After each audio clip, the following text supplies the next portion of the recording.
psychotherapy, the art and science of psychotherapy has been a special interest of mine since I first went to my first therapist at the age of 14 for an eating disorder.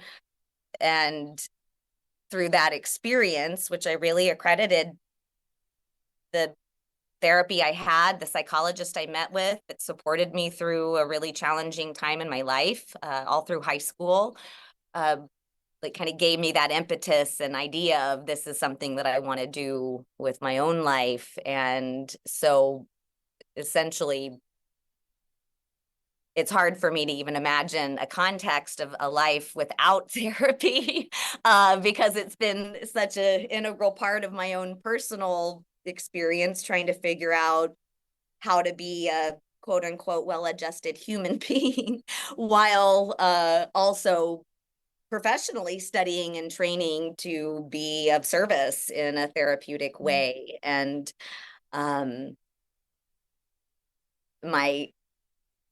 there's been sort of an evolution in my growth and understanding of therapy and its kind of uses over time, as with all other things. But the kind of foundation of my work is utilizing the polyvagal theory and really framing human experience through the lens of the autonomic nervous system and how absolutely integral that is to our, living day-to-day, moment-to-moment experience, in a human body, and using kind of a feminist theory and analysis, which engages, because I center women and working with women in my work kind of first and foremost, but also kind of centering, just kind of looking at that broader context of the society, the culture, the world we live in, and how that impacts and informs our neuroception of safety, of danger, of threat, of our choices and options. And then I have kind of specialized training in various different things, but most recently, over the last 2 years, it's been a deep dive in kind of relearning everything I knew previously about therapy and treatment through a lens of neuro-inclusivity and really looking at how neurotype makes a significant difference in even whether or not we're receptive to certain types of therapies. Tell me more about that, because that's really fascinating for me because I'm so connected to that personally. And as everybody knows, I'm also a therapist and I have a lot in common with the shared perspectives of Aly. I just like to hear somebody else explain it because I blab all the time about polyvagal theory and I feel like I need some validation here. It's, anyways. Yeah, it's a meaningful thing, right? Like there's something to this. And, what I think is really fascinating,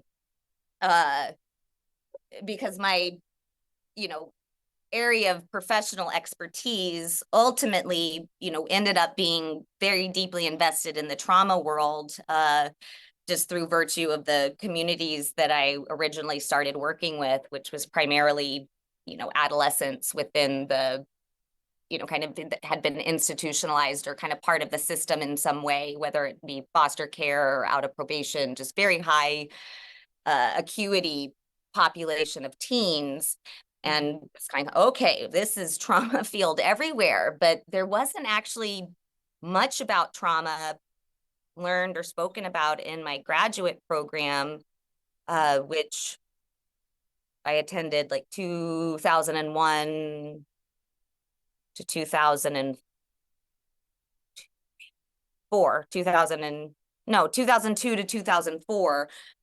So kind of early days, and then kind of coming into the field and working again with really high acuity populations within community mental health, and kind of more getting on the ground, like experience about how deeply impacted by a variety of degrees of trauma the populations I was working with had, but the kind of the way that the mental health system was set up in such a personally pathologizing way always Mhm. sort of kind of had a little bit of a dissonance for me. Uh, and I pretty early in my career started to have a pretty big burnout around just the acuity and of the cases that I was working, and uh, shifted directions and ended up being in kind of more of a prevention education rape treatment center dedicated field for the next 10 years of my life, which was an incredible way to work, but it also gave me access to so much more information around just the nature of sexual victimization and rape culture and porn culture and how those things were impacting the kids we were working with through the school system. Mhm. And there's some direct service engagement there, but I really got to think and kind of look and study on a more, kind of macro lens, and really enjoyed like the ability to kind of, step in and out of the intensity of the actual client kind of interaction work and holding some of the things that were going on for people.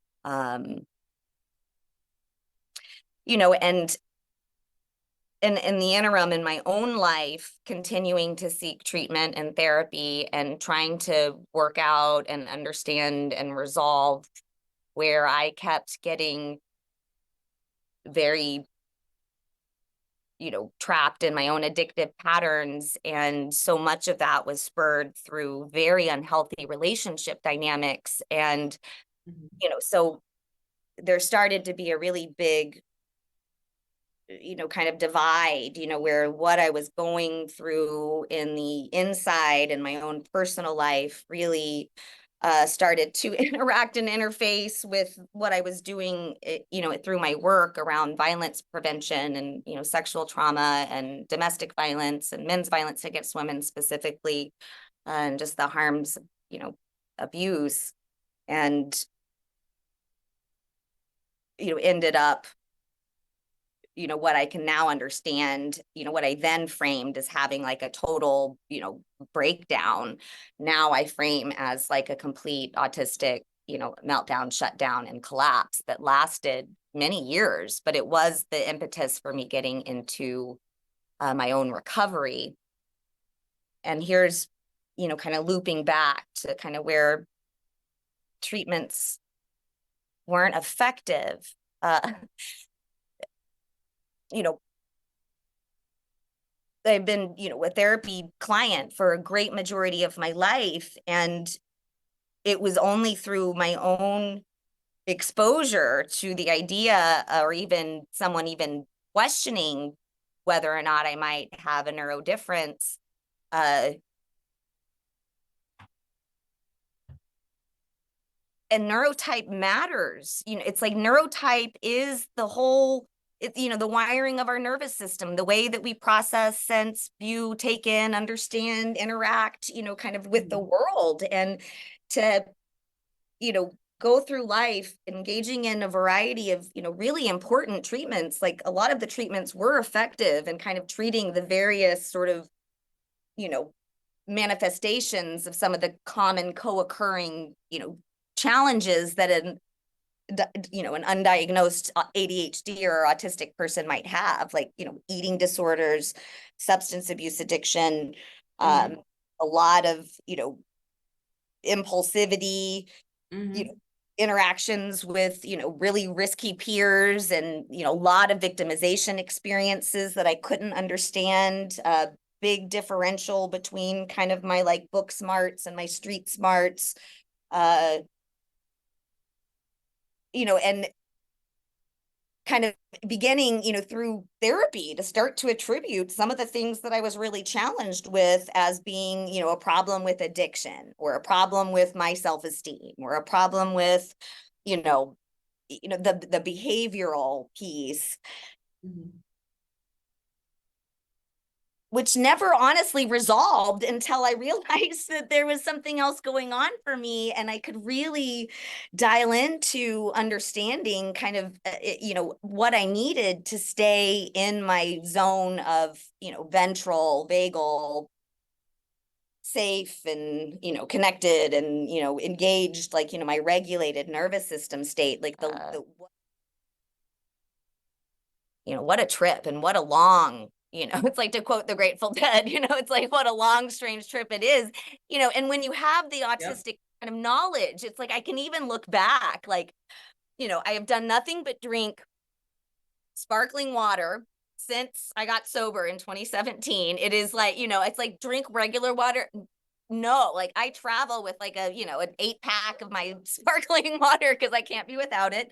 I listened to nothing but the Grateful Dead live on the Sirius XM. So it was like live shows, a little less boring, but still like on repeat, listen to nothing else for like 3 years before I burned out.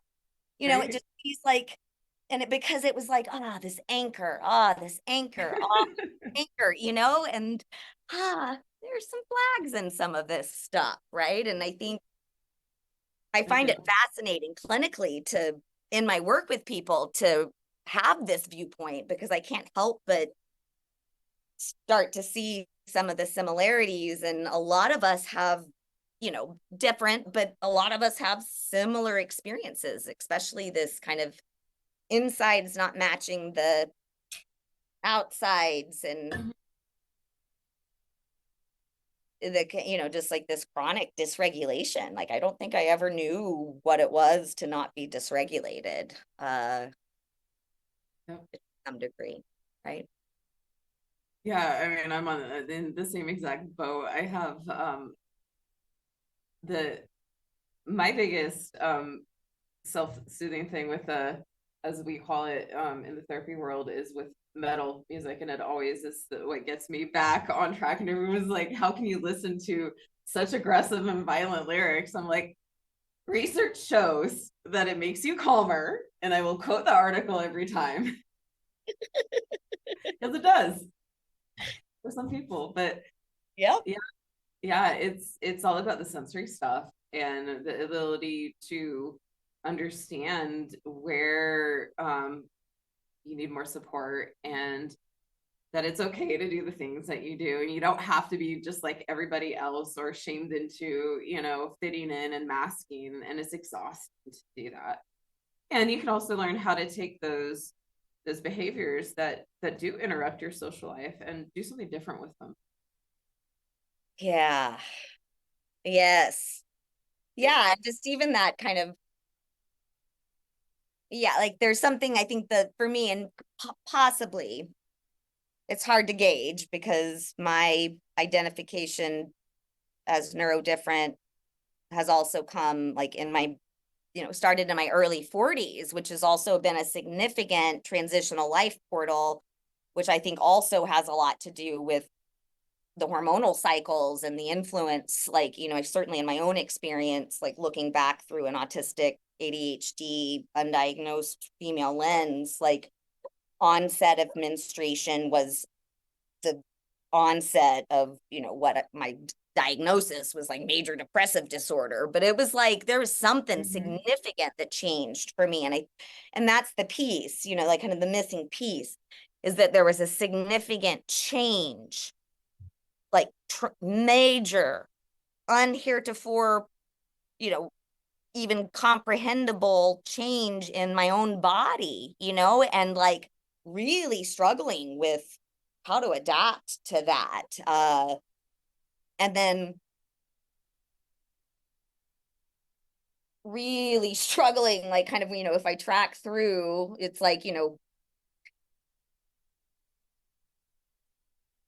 like the changes and transitions, like certainly from that period of my life, but also every other massively transitional period in my life. So like, and I think this is interesting in terms of really looking, and I love timelines in terms of like for myself and also therapeutic work, because it does give some context to these patterns that may have been looked at, kind of in their own, chunk as they occurred, but when we have the, ability to step back and look at 4 decades of my timeline, and I can just see like, okay, how does autism and ADHD, apply here? And it's like dealing with change in the body, in my external world, in peer culture, which became extremely difficult to navigate.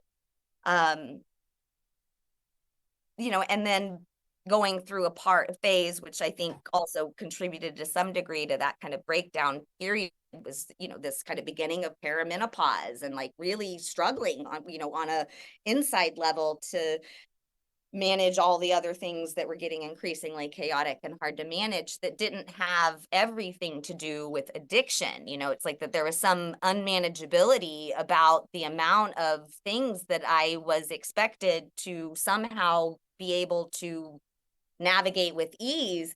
And I just remember just having this chronic sense of just not enough.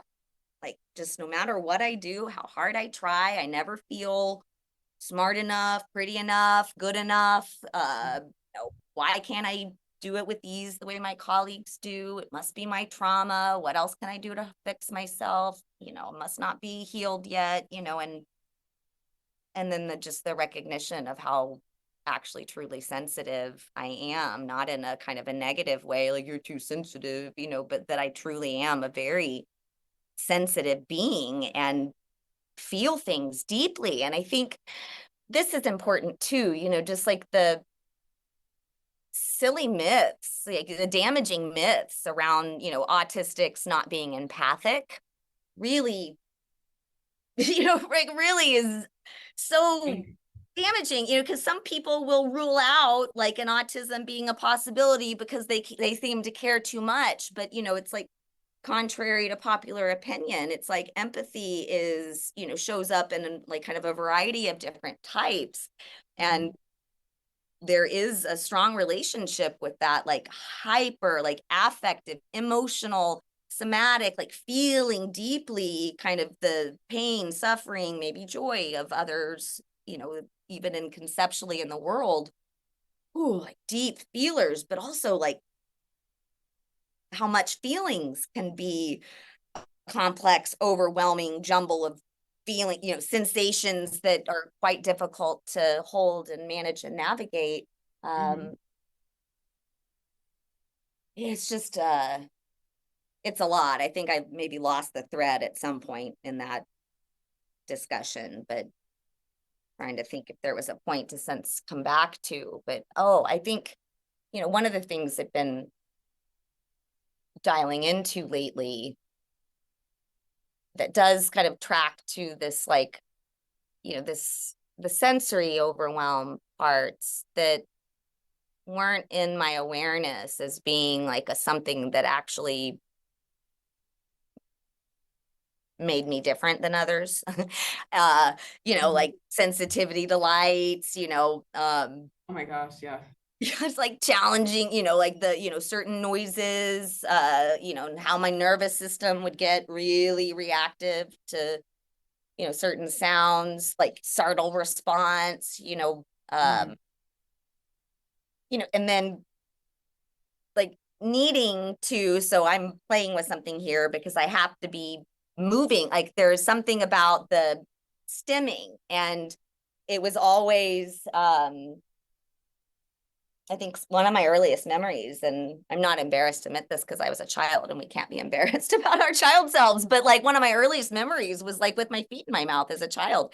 And I think, and then that became less socially acceptable. And so then it's fingers, and then it's hair, and all of these like bad habits, also like sneaking gum ever since I was a child. Like I need to be moving, doing things. And there was this whole period in my recovery where I was really monitoring like kind of these just interesting, what I thought of as like dips in my energy that I now understand as like being understimulated, like registers in my system as like time to sleep, like just, like that I like this dip, like being understimulated, like needing to be moving, and like how, you know, I didn't grow up, you didn't grow up in the context where kids even had STEM toys. Like I got this from my little niece that's 6, and I'm so grateful. Like they have access to these because we didn't. It was get your fingers out of your mouth, sit on your hand, Stop moving. have it,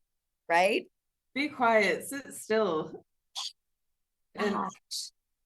And the the challenge, yeah, yeah, the constant moving thing and the shutting down is or the understimulation with not doing anything. It's like reading a book.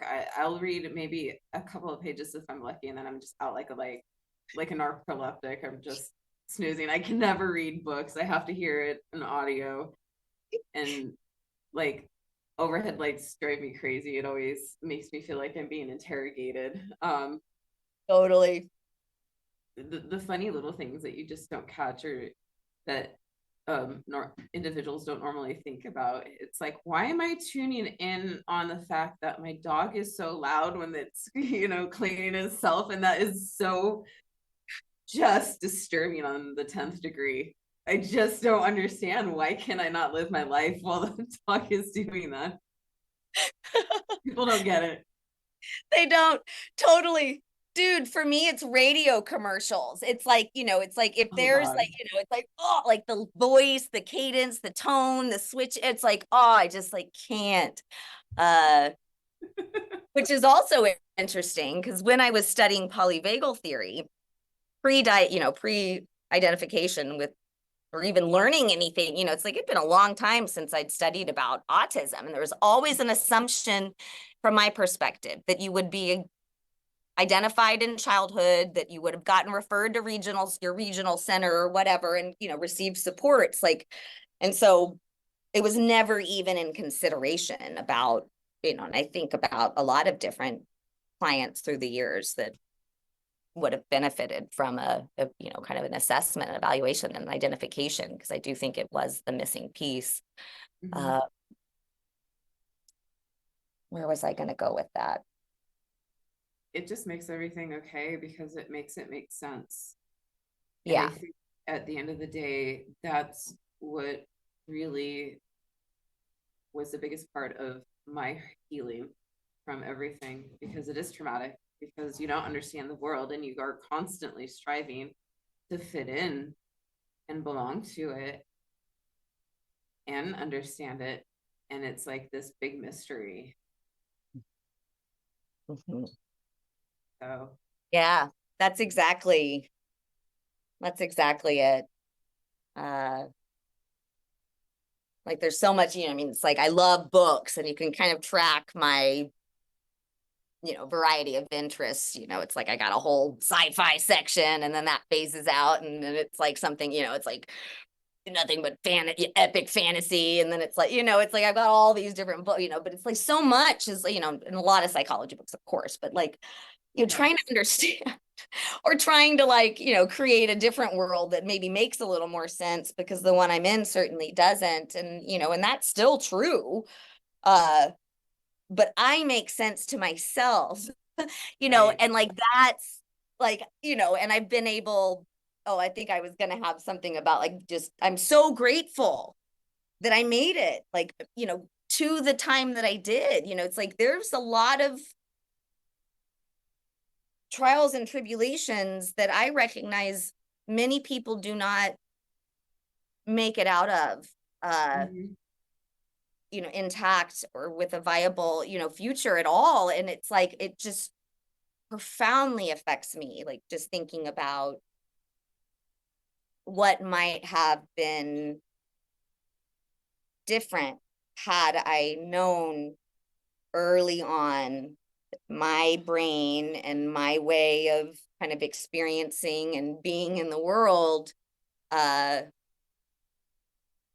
matters deeply and like deserves to be honored and respected and kind of, really listened to, and like that other people are different and that can also be okay. It's like some way of understanding, because I do think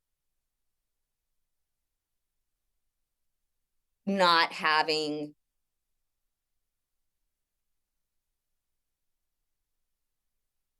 any ability to frame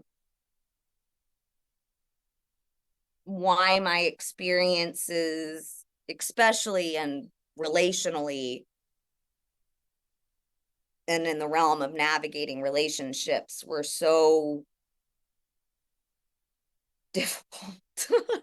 You know, just so difficult and so confusing and so like, you know, deeply pathologizing of myself. And, you know, and I understand and look back now and really just see a lot of just deep vulnerability. And I feel just aggrieved on my own behalf for the exploitation that I suffered and the how hard it was, like how bad it had to get before I actually was able to crisis 911 myself into some help. You know, and I wonder a little bit about that too, just like with managing intensity, you know, and having like kind of, you know, as soon as my hormones shifted and I kind of, you know, it's like something changed and like, boom, everything was just so intense all the time, my own feelings particularly. And then this kind of weird dynamic that started happening with, you know, like classmates and peers and jokes and things that I was not understanding. Mm-hmm. Uh, and I think from like a framework of like kind of working in the field of sex, love, addiction, intimacy kind of disorders or challenges without really having a awareness of autistic and ADHD vulnerabilities to victimization, exploitation, repetitive behaviors, dopamine seeking, sensation seeking, all of these things like here and now conscious, there's all kinds of things that really matter in terms of like appropriate treatment. And also tailoring what recovery looks like. Like if I were to go to a therapist and, and I have a wonderful therapist now. But if I were to, that took some work, like there's some iatrogenic medical harm, I think, in misdiagnosis and especially when, and this is something I talked about some in previous conversations, with other professionals and at the training that I did last year, but just like that misdiagnosis of borderline and kind of particularly in the kind of sexual intimacy and betrayal kind of world, having, the betrayed partner identified as potentially, traumatized, but then this kind of question about, borderline personality uh, and for me, all of the literature and all of the literature supports this, that before considering a borderline diagnosis, like autism must be ruled out. Like that, like it really can explain so much more. There's a lot of overlaps, but borderline is missing some of the things that you can kind of garner through the autism exploration. And being misdiagnosed caused harm Yep. for me because it also ended up on medical paperwork. I was not even informed about being diagnosed as borderline, and ended up having, medical emergency, a lot of physical health co-occurring conditions and things that can also go with a different neurotype, especially when you got like chronically stressed out nervous system. But I ended up, I'm down to one kidney and I was treated so horribly in the hospital. And I believe it's because my medical paperwork said, you know, Aly Dearborn, you know, 40, whatever I was at the time, borderline personality disorder, complains of such and such, and like, I think that framing be missed and minimized the acute pain and immense complete just like dissociative overwhelm of an experience being in an ICU for a week is for an Oh, autistic, right? Like yeah. in Yeah. Absolutely. And that's one of the biggest things that I like to talk about, especially in the medical world, and how much harm is done, in even by therapists who aren't informed. When they do slap a label on somebody like that, you have to really think about it and what it's going to do to that person. And I had the same journey. I remember in my own when I was in recovery for physical therapy, I was freaking out because there was so much. I had to relearn how to walk and talk at one point in my life, and it took like 6 months, and it was so overwhelming and intense, and all of the things were so damaging in their interventions and how they treated me, that I naturally reacted as anyone who was incapacitated would. And they tried to give me Haldol, and I threw it at them. I was like, there's no way. I'm not crazy. I know what I am doing. I'm not taking your crazy pills. Mhm. And they would get upset and also lash back with all of these labels, all of these like horrible talking down to demeaning ways, which is so unnecessary and could have been avoided. But also they're clinicians and physicians who are human too and do react to humans too. Sorry, your story just reminded me of that. So I'm No, a I'm huge. so glad you brought that up. Like, and I've been, researching more around this, just particularly with kind of the understanding more about interoception and kind of like the, registering cues, which sometimes we might like under recognize and sometimes might like hyper recognize. It's like that there's, it's like there's, we have different ways of experiencing and sensing the world and also reacting. And Mhm. like the amount of medical trauma that I recognize, certainly in my own life, uh, which involves like being premature and incubated for the first 3 weeks, which is also kind of a, should have been a flag for someone at some point around like assessing for a neurodevelopmental condition, because I was born early and with and kind of a Hyland's membrane. It's like an underperforming lung or something, uh chronic GI stuff, like gynecological, Mhm. traumas. And, that's something I track a lot, even just around like certain gynecological procedures, like a, birth control mediation, like an IUD or things like that. And where there's not been any real attention or care or concern given to the amount of pain some of these procedures might cause, the reactions that the body might go into, and how particularly amplified I imagine that might be for these, other women like us that are going in for any kind of, medical process, therapeutic or for the physical body, and, not having that known. Like there's a whole Mhm. part of us that's really not getting attended to, that really needs care, like deep attending and care, like how do we create that safety and, like that was another thing around the polyvagal training that just really, just kind of like made sense. Like, just like there, like kind of this deep, like, like that lands as wisdom is, just like how vitally important it is for my nervous system to be primarily surrounded with nature. Uh, Whereas, I had a fantasy about my life and what I wanted to be when I grew up, having kind of been raised in Little Rock, Arkansas, which is a relatively smallish city. And I really had this like fantasy about like, city life and, experiencing the world. And so lived in pretty urban centers for most of my adult life.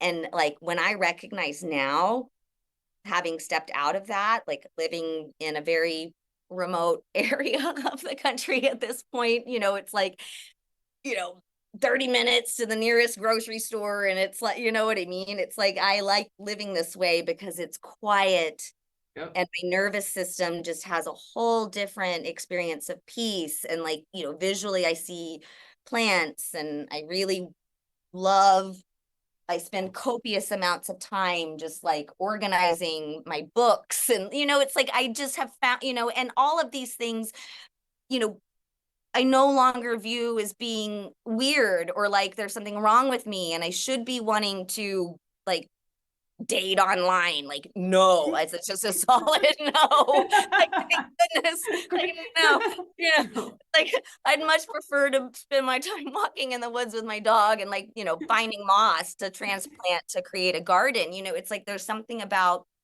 finding a way to step outside of the life that I thought meant I was living a life and actually figure out what is a life For you. that I'm able to tolerate actually staying alive for. I mean? It's like, and I think like from a chronic mental health challenges perspective, there's a lot of risk, like suicide attempts, you know what I mean? It's like this is like high acute, like a lot of high acuity pain. Like I've had multiple psychiatric hospitalizations, like multiple inpatient treatment centers, and You're not alone too. It's very common for yes, individuals with autism. I think suicide is one of the number one killers yep, because you don't understand, you don't have that validation, and everybody just gaslights the crap out of you and says it's just you, it's in your head. Oh, you're just the crazy one. yep, Well, if I'm the crazy one, then I might as well do something about it, right? yes, And that yes. becomes the type of thinking with the hopelessness and the helplessness. And I always encourage, if anyone feels like that, text 988 or call the suicide hotline, because you can talk to a total stranger and you're not alone. But And you can like get help, and it's like, yeah. and get through it. Like that's where my deep gratitude comes in. For my own life, for yours, like for our ability to kind of make it through some of the harms of the field and also stick Mm-hmm. with it, not kind of engage in what I have been tempted to leave the field entirely a few times and like totally change direction. And it's like, no, I won't give up on this. But I do think bringing awareness to, neurotypes is like, there's no way to move forward, I think, in a responsibly as a mental health field without recognizing it because we exist and there are a lot of us and new generations and the world is getting more and more complicated and overwhelming to navigate. And Mm-hmm. for like a preference for, like structure, predictability, like rules, like I do, like first this, then this. It's like,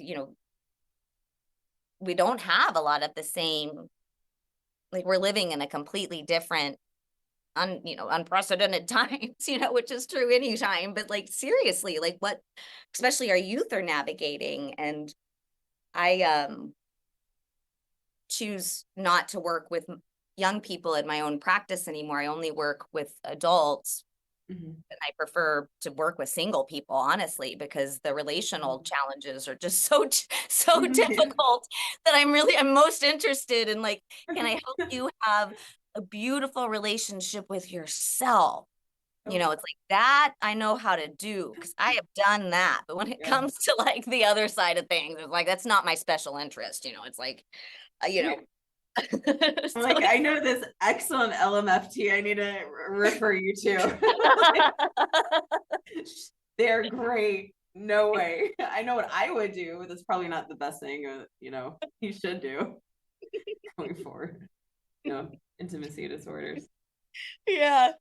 Well, and I think, and there's something different about therapeutic style. And I don't know if this resonates for you or not, but like I know at one point I shared an office early in my career with a woman that was psychoanalytically trained, and her Oh blank no. face was so activating for me. It's like I never, and it's like I really, and you and your listeners or kind of, your audience will see like I am extremely expressive and don't know how to be muted in my expression.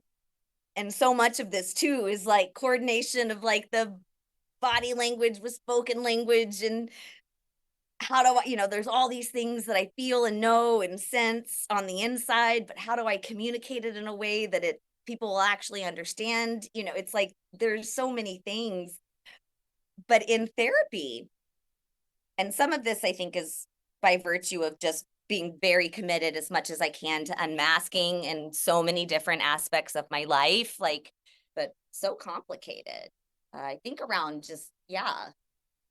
And even just reframing some of the introduction to some of the language that only came by virtue of looking into autism literature. It's like the descriptions of things within the autism world, like, you know, uh, like rejection, sensitivity, dysphoria, meltdown, shutdown, like sensory needs, delayed processing speed, uh, Mm-hmm. echolalia, vocalization, rhythmic vocalizations, there's like all these things that it's just like, whoa, this has a name. This has, a whole, which in the context of like traditional, you know, psychotherapy, which is made for neurotypical people, like CBT is kind of a really good example of like a treatment that never worked for me. Like I'm quite cognizant already of my Yeah. thoughts and my feelings and my behaviors. It's like I don't know how to manage them or what to do with them. Yeah. Like that's the hard part. We I usually are. can't, like can't talk myself out of this one. I've tried that, done a lot of experiments here, but it's just there's a real like a whole different world that opened up for me in giving even words. And words is the thing I really love. It's like kind of the meaning and how words land. And it's like, oh, that's it. Just like the power of being able to name something and then find other voices to listen to. I really enjoy like reading autistic female memoirs. Like I just finished I have to play with my books, but Strong Female Character by Fern Brady, which was just a brilliant, funny look at her experience being a later in life diagnosed autistic, or Catherine May's, Electricity of Every Living Thing. Like there's something about getting the words of other women that have, experienced similar trajectories to ours, and Mm-hmm. how, yeah, validating, confirming, like settling, grounding for me it's been to like recognize that there's a name and this is a thing, and then to what I can do to work with it from there. That brings up the theory, in one of the things that I've been doing and involved in is getting to know that more deeply, and looking at the different theories of autism and really learning about them so that I can teach it. And I came across the autistic male brain theory. It was a testosterone androgen. And but yeah, it feels so true because I've always never felt feminine. And I always question that. I'd rather go fishing, shooting, hunting, camping, like spend 6 months in the woods and not talk to anybody over any day over talking about my nails or my hair ever. Percent. And Yes. Mm-hmm. and I and just so many approaches in life, and it affects you. It affects your social life, it affects your professional life, it affects your romantic life. And what we usually do, as you had mentioned earlier, is tone it down and dumb it down and question, are we the ones that the first question is, what did I do? Mm-hmm. And I always ask myself, what did I do that was wrong? What should I do differently? When in fact, the learning curve for me, and when things really changed, was starting to ask myself, what boundaries can I set here for Yes. other people or for myself? Mm-hmm. And knowing that I have the right to actually speak up for myself and advocate for myself, and that I'm not always the one in question, that other people are, certainly oftentimes the projectors of their own personal issues onto me. And I didn't have to accept that at all one bit anymore. And I think that was the most powerful turning point in my life with all of these realizations. Mhm. That, yes, totally. I completely agree with that. Like the defining of boundaries, like that I get to not be okay with this. Like I get to Mhm. not have the energy for this. Like it's not how someone else feels is not my responsibility. Like if I have a boundary, right? Like, it's like there's like Yeah. an unlearning and a relearning of so many different rules. And I think that is just so important. It's like they talk a lot in the literature about this idea, the context blindness, like kind of missing the context, which I can understand. Mm-hmm. I think trying to get the context so important. It's like I need the details, like what's the context? Then I can figure out the dress code. It's like needing to know more and having the ability to recognize that I do have, the imperative to take care of my own self, and that I'm allowed to do that, even if it disappoints other people because I'm not interested in joining in on the same things that I used to. It's like if I'm not masking anymore, there's a lot of things I don't choose to do anymore. Uh, Or put up with. yeah, put up with. I think Exactly. that's the biggest thing. It's like toxic people. I don't have to accept and, align with those viewpoints anymore. And they did certainly, you could love them forever, but they don't have to be a part of your life and be so effective. Or they can be a part of your life and not be as effective as they were, you know? All of the little things, governing your own life, having that self empowerment. Yeah. And I think for me, like figuring out like where it was vital to access like safe support systems. And for me, deep gratitude for this, but like I, reconnected with my family of origin and like kind of being, it's just like kind of like re-hunkered down with like my family and like so helpful and healing. And, I no longer need to be this person that, has this idea about what I'm supposed to be doing in the world. Like, it's like I really enjoy what I'm doing now, which is such a much toned down version of what I ever would have imagined for myself. But it's about what I can tolerate and be well, and it's like, and that's good, like time to explore what I'm interested in and a little bit of time to connection, but within the right structure, and a lot of time in nature, and a huge priority for me on sleep. Like I Mm-hmm. just, that's a foundational part of my self-care, like good sleep. Yeah. Mm. It, it is so important. I feel like my brain is like a scrambled egg without that. And I think that it's very common for individuals who are neurodivergent. Um, Need more rest. Yeah. When we're not struggling with the sleep difficulty, which can also be common.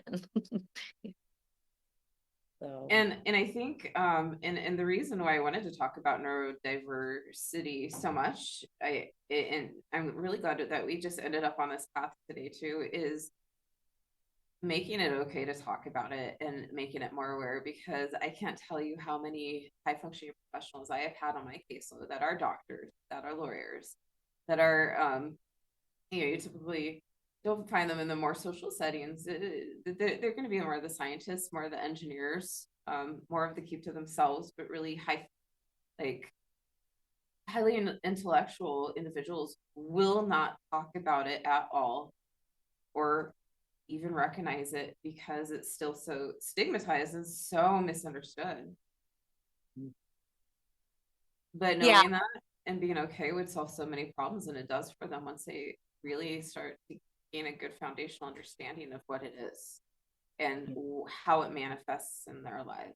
Porn addiction, substance addiction, 20% of individuals have some sort of addiction who also struggle with neurodiversity, um, unemployment, it's a horrible rate. Like 20 of us are actually like fully employed, while 80% of us, I don't know if I'm quoting these statistics right. I'd have to look at those again, but It's um something like that. It's high unemployment.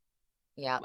while 80% of those with some sort of neurodiversity or something like autism have degrees. And this is such an I wrote a blog about this. It's such a untapped resource, but the process of getting a job and the work environment prevent us from maintaining those jobs, just from simple lack of understanding what it is. Yep. That's true. I I haven't been able to be healthy working in typical job settings. Like it's like, I mean, I know that now. I choose not to do that anymore. It doesn't work for my nervous system. I need flexibility, uh, Yeah, you know, and I need to be able to work with my kind of interest-based nervous system and kind of dial down as many things that I don't want to do as much as I possibly can get away with, right. uh and get to just go with what lights us up. And I never would have had the time or ability to kind of even do the study and exploration around the autism. And I love that, yeah, we are kind of out here together, because I think there is something important about, like, there's no shame. It's like I have, you know, resolved to some extent, like this plague, like continuous, like just plagued with shame my whole life. And even, particularly in my recovery process, like, why am I not Yeah. better yet? Why am I not normal yet? Why am I not, like, you know, doing all these things that's supposed to come on the other side of, this like grand life I've, created for myself. And I was like, I don't think I want, what do I really want? And like, there's been a lot of time there, but just there's no shame in like having a different brain, and it's like actually really useful to be able to Yeah. apply it to understand ourselves and where we're different, and that's okay. And we can, find communities of people that support who we are and what we need. It doesn't have to be debilitating. That shame is debilitating. Mhm. Yeah, I say the word like to depathologize. I like kind of talk about depathologizing our experiences with, like, in my work and certainly with myself. And uh, I love depathologizing autism and seeing it in a more neuroaffirming way, because there are a lot of gifts and strengths. It's, when we're able to apply them. And like getting to info dump about autism on a talk show, right? Like it's a really fun, enjoyable, it's like I enjoy this so immensely. And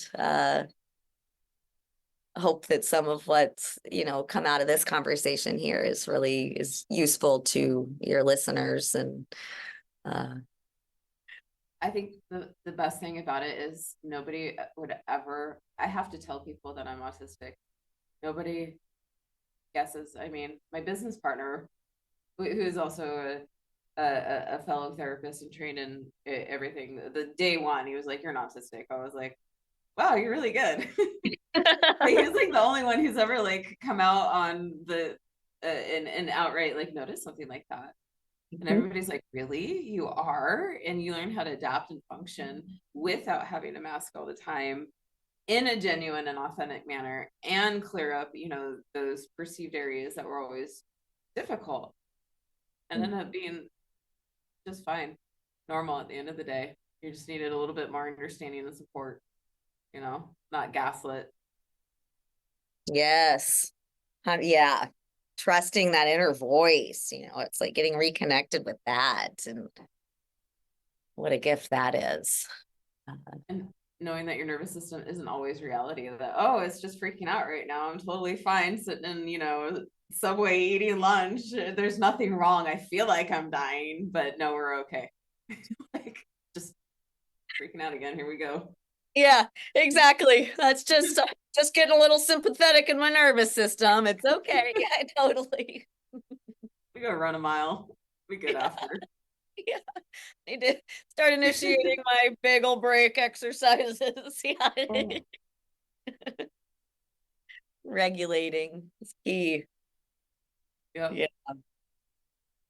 Yeah, getting to connect with other autistics. That's something new I've started this year actually is I rolled out my first neurocurious women's group where, kind of people exploring ADHD or autism because those are the neurotypes I'm most familiar with.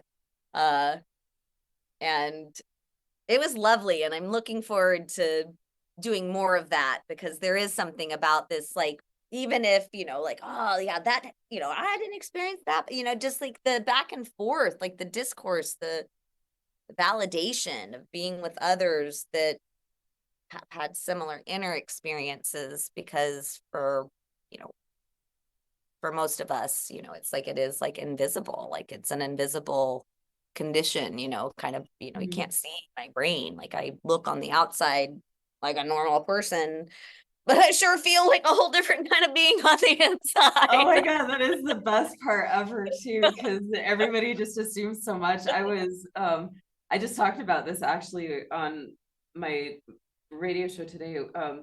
I had somebody when I was working at the Meadows that I don't know if you know who Jackie Allen is. She's a CSAT too. Okay. Incredibly talented individual, and we were walking in one day, and I was, polished and perfect in my presentation, but I was I was very new there, and so I was like doing 150% more of what I usually would do in pouring myself into the job. And so I dressed like it, I acted like it, I wore out the mask very tightly. She's like, how does it feel to have everything so together all the time? I just started laughing for like a month because it was so not reality. I just was dying that she had actually said that because it was not my reality.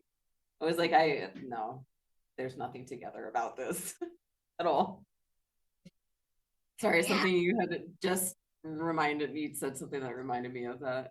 Yeah. No, that's so true. It's like, yeah, like that, this idea, yeah, the reactions that people give, like whether it's to a disclosure, like, oh, that can't be true, Yeah, yeah. or even just like, yeah, I mean, just like any of the things that I might kind of express or share. It's just like, yeah, you're like, whoa, really? You thought that? Like, oh, there's a whole, like, on some levels, like, I guess I was performing well, but it is kind of profoundly alienating on some level too, to kind of, like there is this Yeah. double persona, like this thing that happens with outside self, the mask, and then this inside self that's just like, what is going on? Your reality versus There is no formula here, right? Like, that was the answer. I think yeah. that was the answer at the end of the day. There's no formula. We just all figure it out in this one big fishbowl that we all live in together. Mhm. We learn how to sink or swim. And sometimes we have to Yes. help keep others afloat. Mhm. So I think we're coming to an end on time here. And so I'm Okay. going to go ahead and say thank you so much for joining me, Aly. I love talking to you. Oh, And me too. Thank you. thank you for having or for being on my show. Is there anything else that we didn't talk about that you wanted to mention that you would like other people to Um, know about you or your practice or the world?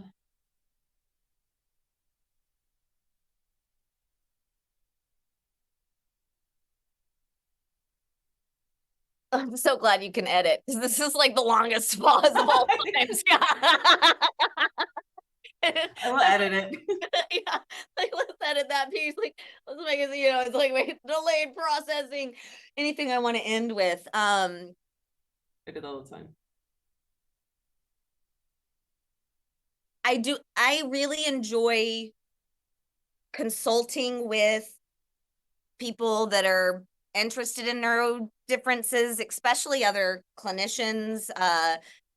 My practice is California and Oregon, and my website is www.alydmft.com. Um, ALY, right? ALY. Yep. ALYDMFT.com. I'm terrible at response times to emails or other things, but I've also just learned to accept that that's the case. So people are welcome to find me that way, or on LinkedIn. I think it's Aly Dearborn. Um, and I'll be posting some things on my website about like an upcoming group I'm going to do, which is psychoeducational. So would be open to people outside of the states of California and Oregon. And that's really where I'm wanting to focus some of my energy, just bringing safe spaces to really affirmatively explore what it means to be an autistic ADHD woman, and especially those of us that are later in life coming to this understanding.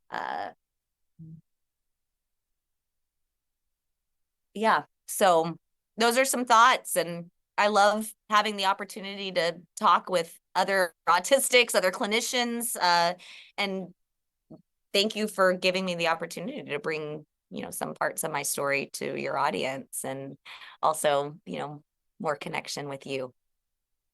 Likewise. And the beautiful part of it is that whether you're discovering that you're autistic or not, you've always been who you are at the end of the day, and nothing really has changed except for how you actually understand the world. That's the beautiful thing. Thank you so much, Aly.